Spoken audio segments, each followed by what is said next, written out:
partai politik menyikapi politisi yang ujarannya dinilai menimbulkan kegaduhan di antara sesama partai politik? Perlukah dibela atau menyerahkan tanggung jawab sepenuhnya pada sang politisi? Lalu apa pula dampaknya terhadap citra partai di mata publik? Kita akan mengulasnya dengan Direktur Program Saiful Mujani Research and Consulting SMRC, Sirojudin Abbas. Selamat petang. Pak Sirojudin.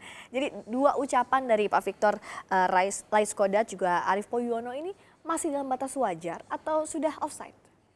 Pertama kita harus lihat bahwa secara umum situasi politik saat ini sudah mulai menghangat. Ya. Terutama ini keberlanjutan dari persaingan di dukungan soal undang-undang pemilu, lalu berlanjut pada saya kira dalam waktu dekat ini soal undang-undang Perpu Ormas yang tentu saja akan diuji di DPR nanti. Seberapa besar yang akan dukung Perpu itu menjadi undang-undang, seberapa besar yang akan menolak. Jadi kelihatan sudah mulai psikologinya terarah ke sana. Dan Nasdem sebagai partai pemerintah sudah kelihatan dia ingin memastikan Perpu ini bisa diterima dan diloloskan menjadi undang-undang. Oleh karena itu saya kira mulai ada identifikasi kira-kira partai-partai mana saja yang akan menolak itu. Jadi kalau kita melihat pernyataan dua politisi minggu ini yang kelihatan kontroversial gitu, keras, kalau menurut saya tidak terlalu penting untuk dijadikan sebagai perkara hukum. Kenapa? Maka sebaiknya itu sebagai pernyataan politik biasa. Dan kalau kita lihat misalnya di negara-negara lain, dalam negara demokrasi yang lebih stabil, sudah lebih beradab tingkat permainannya. Saya kira sindiran-sindiran semacam itu juga banyak dikeluarkan. Tetapi mungkin caranya saja yang agak berbeda, misalnya tidak terlalu vulgar menyebut orang, menyebut kelompok tertentu. Ini menjadi masalah atau menjadi perhatian publik pro kontranya begitu kencang karena kan yang pertama ucapan Pak Arief Poyono misalnya dari Gerindra yang menyapakan PDIP dengan komunis. Yang kedua Pak Victor mengatakan dari Nasdem mengatakan bahwa ada 4 partai yang mendukung negara khilafah. Apakah masih kontekstual kalau kita bicara itu dalam konteks untuk mendukung isu tertentu. Tapi apakah kontekstual dengan perumpamaan yang mereka ucapkan sehingga menjadi kontroversi? Konteksnya saya kira relevan dengan argumen yang sedang dibangun oleh masing-masing terkait Perpu Ormas. Dan yang satu lagi Arief kan terkait dengan undang-undang pemilu, khususnya soal presidential threshold, sebetulnya soal itu.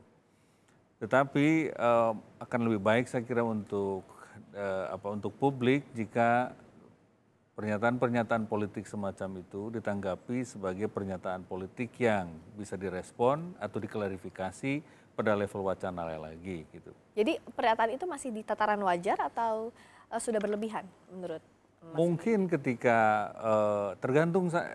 tergantung perspektifnya kita. Kalau perspektifnya politik, maka anggap itu sebagai pernyataan politik, bukan tuduhan hukum gitu.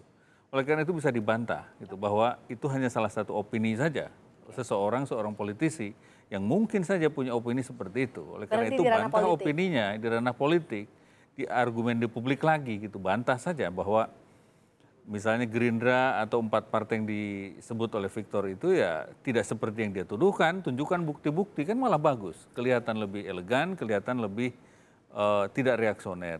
Dan itu saya kira yang ditunjukkan oleh Pak Zulkifli Hasan, kelihatan lebih cool merespon itu, bahwa dia menyadari bahwa ada kesalahan. Dari pernyataan-pernyataan itu mungkin terlalu berlebihan, tetapi ini adalah bagian dari political game seperti biasa saja. Ini bisa diselesaikan lewat cara lain gitu, tidak harus menjadi perkara pidana. Begitu juga yang Arief saya kira, bahwa partai internalnya sudah punya mekanisme sendiri untuk mendisiplinkan anggotanya, atau apalagi wakil ketua misalnya, apakah ditegur, apa disanksi, itu hak masing-masing partai politik. Tetapi saya kira PDIP akan lebih baik jika berdiri di depan publik menyatakan dan mengkondem bahwa itu sebagai pernyataan yang berlebihan dan di luar dari fakta, tidak berdasar dan tidak keluar dari fakta yang sesungguhnya soal ideologi dan misi perjuangan PDIP. Jadi kalau sekarang nama-nama yang dimention, nama-nama parpol yang dimention oleh kedua politisi ini laporkan ke polisi, membawa ini ke ranah hukum, tidakkah kuat? Tidakkah cukup bukti kalau menurut Pak Sirojudin?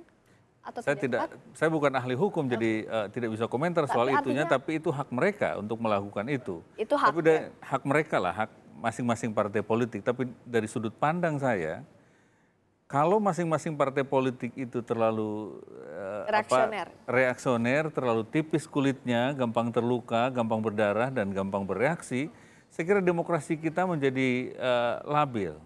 Tapi jika masing-masing partai politik berusaha membangun image dan budaya politik yang lebih baik, mungkin tingkat peradaban dinaikkan sedikit, pernyataan-pernyataan model seperti itu bisa dikoreksi dengan cara yang lebih civilized, dengan cara yang lebih tenang, dengan bukti-bukti yang bisa dimengerti oleh publik bahwa tuduhan semacam itu atau klaim negatif seperti itu tidak punya dasar.